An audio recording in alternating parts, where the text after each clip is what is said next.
Hey guys, it's JSR here. I'm the coach of the H2K Overwatch team, and today I'm going to teach you a little bit about what it's like to be a coach in Overwatch. As a coach, being able to analyze fights on the fly is super important. Here in this fight on Route 66 second while defending, we win the fight because we stay grouped up.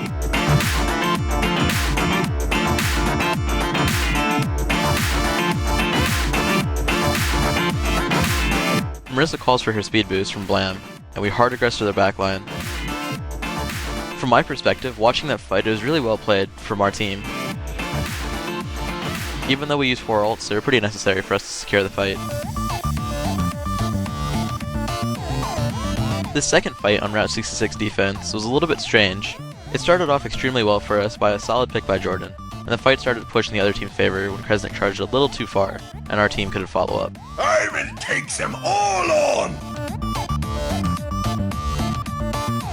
This allowed the other team to use their ultimates and run away with the fight to have that solid win.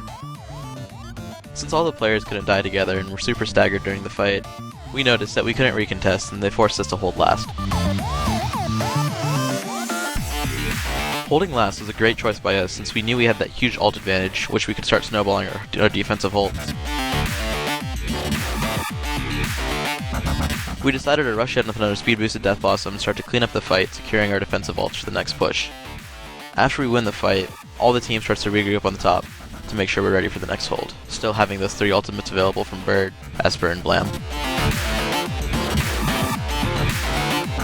Let me start off by saying a lot of coaches have their own styles for which works best for them.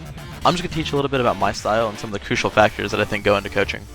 To coach an Overwatch team, you really need to think of yourself as like the 6th man, well, in this case the 7th man. Although you aren't a player, you have the same knowledge as your team and you all grow together. For H2K, my role is to make sure we have scrims constantly scheduled, keep the players on and practicing during our hours, and help come up with solutions for problems both in and out of the game. Having a close relationship to the manager also helps a lot. A typical day in my shoes consists of being on before practice hours for any questions from players, management, H2K, people in Discord for scrims or questions. After that, it's having all the players warm up usually in some drills or competitive play depending on how we have been doing that week. Once the time rolls around for scrims to start is when the coach really becomes more of a part of the game itself.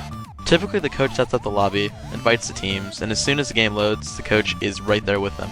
Sometimes you have to record the scrims as a coach, just to make sure that you guys can catch everything, even if you didn't catch it the first time. As soon as you load into the spawn, you're right there with the team, making sure you guys know exactly what comp you want to play. You already know what you're good at and what you're bad at, so you just know what works well together. During the fights, as a spectator, you can see the comps from both the teams and everything on the map. But you really have to be honest and know that if you tell your team anything, all those hints are just hurting you more than helping you. Between maps or between points for King of the Hill, the coach usually can give a quick fix for mistakes that were made on your guys' side. Again, you have to make sure to keep honest and not tell your team the strats the other team's doing. If your team figures out their other team strats by themselves, that's awesome. Typically, post-match discussions are also led by the coach, where you go over what mistakes were made as a team. Make sure you don't single people out, because humiliation is not the best for growth. While reviewing the VODs, if you find any major mistakes, try to address them with certain drills. Things like, your Zenyatta is getting destroyed by the enemy flankers. What can he do to save him, and what can he do to get better? Making drills up on the fly is a really good way to fix a lot of those things. The more your team puts into those drills, the more they're going to get out. So make sure to take every drill as serious as possible.